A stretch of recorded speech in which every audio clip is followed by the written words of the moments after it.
Hello, this is Dr. Grande. Today's question is, can I analyze the case of Melanie McGuire? Just a reminder, I'm not diagnosing anybody in this video, only speculating about what could be happening in a situation like this. If you enjoy this video, please like it, subscribe to my channel, consider supporting me on Patreon, and check out my podcast, Bello Grande Media. I will put the relevant links to those items in the description for this video. So first I'll start with the background in this case. I'll move to the timeline of the crime, then offer my analysis. Melanie McGuire was born in Ridgewood, New Jersey on October 8, 1972. She graduated from high school and then enrolled at Rutgers University. She had a double major, psychology and math. After graduating in 1994, she went to nursing school and earned a diploma in nursing in 1997. In 1999, she married a man named William McGuire. He went by the name Bill. Their relationship was tumultuous, both before and after they were married. The couple would fight frequently and vigorously. They would make up, then repeat the cycle. Bill worked as a computer programmer in Newark, New Jersey, and Melanie worked in a fertility clinic in Morristown. In 2002, Melanie started having an affair with a physician who also worked in that clinic. His name was Bradley Miller. As we move to April of 2004, we see that Melanie and Bill had 2 sons, and they lived in an apartment in Woodbridge Township, New Jersey. Even though they both earned quite a bit, money was tight. Bill struggled with a gambling problem and had a lot of difficulty operating a motor vehicle. He had been convicted of a felony in connection with illegal driving of some type. It's not clear what the conviction was for, but at one point he was arrested for reckless driving in Virginia. On April 26, 2004, Melanie made her way to a gun store in Easton, Pennsylvania, and purchased a Taurus .38 caliber revolver. She also purchased cartridges fitted with wad cutter bullets. Wad cutters are almost always unjacketed, made of lead, and typically fire at a lower velocity than other types of ammunition. They are primarily used for punching holes in paper targets, not for something like self-defense. Around the same time, a computer in the apartment that Melanie and Bill shared was used to search a number of terms. Here are a few examples: undetectable poisons, instant poison, how to commit murder, how to find chloroform, state gun laws in Pennsylvania, fatal insulin doses, morphine poisoning, and chloral hydrate, which is a sedative. Perhaps what Melanie should have searched for was, can the police find my search terms? The couple purchased a house in Warren County, New Jersey. They had mortgaged $450,000. This was unusual for a few reasons. 1, they were tight on money. 2, Bill wanted to move to Virginia, somewhere around the area of Virginia Beach. And 3, Melanie had told Bradley Miller she was going to break up with Bill so she could be with him. Melanie and Bill settled on the house on April 28, 2004. At 5:37 p.m., Bill transferred his account with the gas company to the new house. A few minutes later, at 5:44 p.m. and 5:59 p.m., he called 2 friends to tell them he had purchased the house. The seller of the house called him later that evening, but he did not return the call. He had always returned their calls quickly on prior occasions. Bill and Melanie never moved into the new house. No one would ever see Bill McGuire alive again. No one would speak to him, although his phone was used to send messages and make calls after his disappearance. On April 29, Melanie spoke to an attorney and attempted to file a restraining order against Bill, but she gave up because the court was too crowded. Later, she would return and file the restraining order. She then drove to Atlantic City, ostensibly because she believed that's where Bill was. He liked to gamble. She said she moved his car to another parking lot as a prank. So she drove to Atlantic City, found his vehicle, and moved it about 1.5 miles away to another hotel. On April 30, Bill's 2002 Nissan Maxima was captured on video surveillance in a hotel parking lot in Atlantic City, New Jersey. The recording shows the vehicle being pulled into the parking space, but it was not clear enough to identify the driver. Another vehicle, which looked like Melanie's Nissan Pathfinder, was also captured on video surveillance, but it wasn't really clear either. Bill's car was towed to an impound lot, which is where the police would find it later on. On May 4, 2004, Melanie traveled to Delaware. She would later tell this to Bradley Miller. Route 13 runs through Delaware, down to the eastern shore of Virginia, then over the Chesapeake Bay Bridge Tunnel into Virginia Beach. Interestingly, even though there was normally an Easy Pass transponder in her vehicle, this is a system to automatically pay tolls, it did not record her going through the toll booth at the Delaware Memorial Bridge.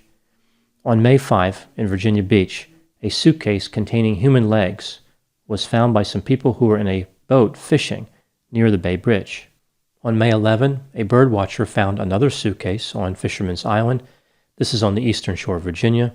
The suitcase matched the first one that was found. A human head and torso were inside of it. On May 16, a third matching suitcase was recovered by a boater near the Bay Bridge. This one contained the arms of a human being. On May 21, the police in Virginia Beach were able to identify the victim as Bill McGuire after releasing a composite sketch of his face. On May 25, Melanie filed for divorce. She became the prime suspect in Bill's homicide. The investigation shifted to New Jersey because it is believed that Bill was murdered there and not in Virginia. The police obtained a court order to record phone conversations that Melanie was having with people like Bradley Miller, various friends, and family members. Here's what the police learned in the course of their investigation. Melanie was having an affair with Bradley Miller. A computer in her house was used to search for all those terms related to murder that I talked about. Melanie admitted that she was in Bill's car in Atlantic City, again saying that she moved it because she was playing some type of prank on him. In the glove box of the vehicle was a syringe and a bottle of chloral hydrate. This matched one of the items that was searched for on the computer in Melanie's residence. It appeared as though Melanie forged Bradley Miller's signature on a prescription in order to obtain the drug. Also found in the vehicle were skin cells from Bill McGuire, not the kind that would fall off naturally, but cells from deeper down in the skin, suggesting they had been removed by some type of injury. Melanie said that Bill called their apartment on May 2 at 1:10 a.m., suggesting he must have been alive at that time. The Easy Pass in Melanie's Pathfinder was recorded on the Atlantic City Expressway at 12:54 a.m., 16 minutes prior to that cell phone call. Bill's cell phone was later found in the trunk of his Maxima. One day after being questioned about the Easy Pass records, Melanie called customer service at Easy Pass and insisted that two charges on her account showing her near Atlantic City on May 2 and May 18 were incorrect. It appears as though Melanie was trying to pay cash for the tolls, but she must have driven through a toll booth that accepted both cash and Easy Pass. Therefore, the transponder was recorded. Bill McGuire had died from a gunshot wound to the head and chest. He was shot with .38 caliber wad cutter bullets. This, of course, matched the weapon and ammunition purchased by Melanie on April 26. To explain her trip to Delaware, Melanie said that she was shopping for furniture. She selected Delaware because there's no sales tax there. Melanie owned a matching luggage set with 3 pieces missing that matched the luggage containing Bill's body.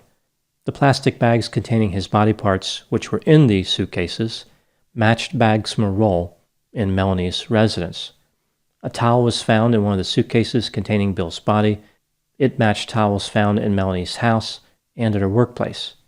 Fibers matching those from the same type of couch owned by Melanie were found in Bill's chest, suggesting that she fired at least one bullet through one of the cushions or one of the pillows. The police suspected that Melanie had drugged Bill, shot him with the revolver, then dismembered his body. They believe that Melanie had assistance from an unidentified accomplice. Melanie's story is that on April 29, the day after she and Bill settled on the house, the two engaged in a terrible argument. Bill was mad because he wanted them to move to Virginia, and he did not want to be stuck in New Jersey. Concerns about being stuck in New Jersey are not uncommon for residents of New Jersey. Melanie said Bill slapped her and stuffed a dryer sheet in her mouth.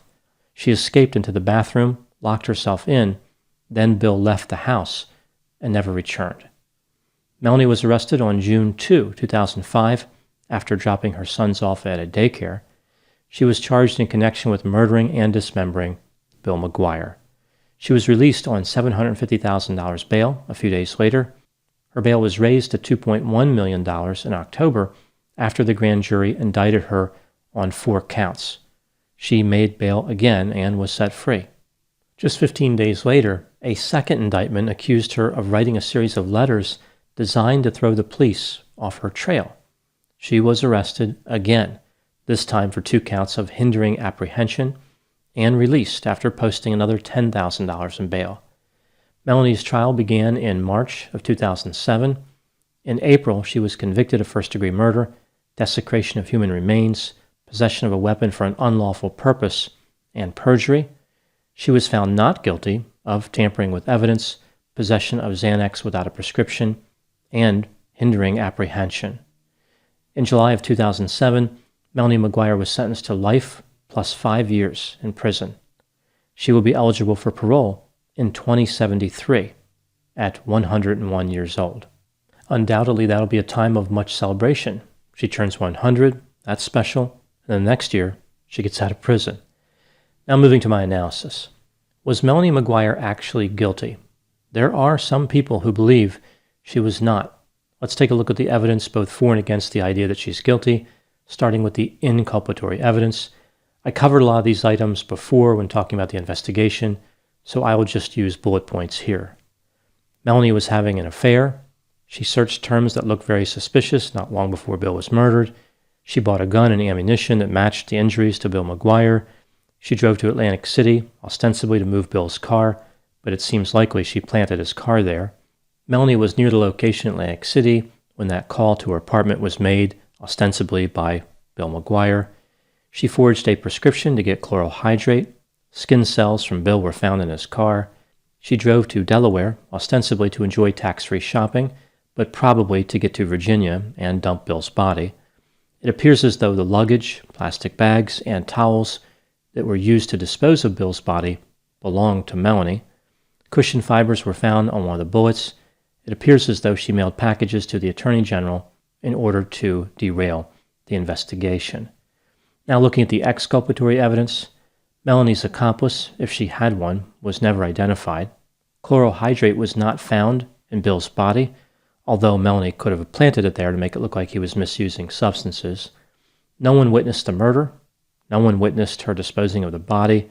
The murder weapon was never found. Whatever she used to cut up the body, like a reciprocating saw, was never found. Bill was a convicted felon and had a gambling problem. It is conceivable that he had made a few enemies. The most important exculpatory item was the fact that no DNA, blood, or other evidence was recovered in Melanie's apartment.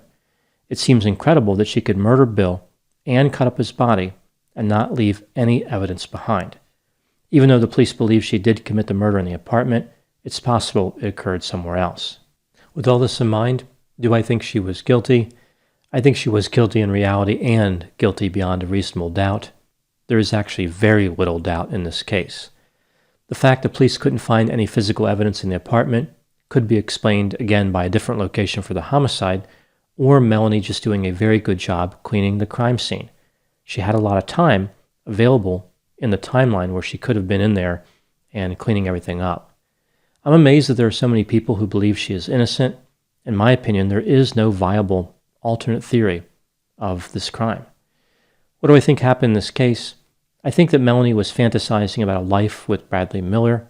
They were using prepaid cell phones to call each other about 10 to 20 times a day. I think that Melanie was afraid of losing the custody of her children in a divorce, so she came up with the idea of murder. She tried to plan out the crime carefully and did successfully hide some evidence, but in the end, her plan was reckless and poorly executed. Affairs of any type can be dangerous, but when both affair partners are married with children and insist on being together at some point, it's a recipe for disaster. Often, people in this situation just keep going back and forth between unacceptable options. They're having sex, but married to other people. They're not happy about that, and they start moving toward divorce. Then when they look at that option, they see it leads to financial losses, custody problems, and other inconvenient circumstances. They just, again, are trapped between those two options, and there is no way out. The bottom line is that there is no way that an affair works out well. They are trying to solve an age-old riddle, which ultimately only reveals one truth. they put themselves into a no-win scenario. Melanie McGuire put an extraordinary amount of energy into her plan. She was driven by a desire to be with Bradley Miller on one side and disgusted by her husband on the other side. She found herself in the possession of a good deal of motivation. Bill McGuire suffered a terrible fate, which appears to have been a total surprise from his perspective. Melanie was able to keep her rage a secret, at least from him. It's frightening how some people can be so functional in some areas like their career, yet so easily intoxicated by the fleeting pleasures and ignominious treachery of infidelity. Those are my thoughts in the case of Melanie McGuire. Please put any opinions and thoughts in the comment section. They always generate an interesting dialogue. As always, I hope you found my analysis of this topic to be better than tax-free shopping. Thanks for watching.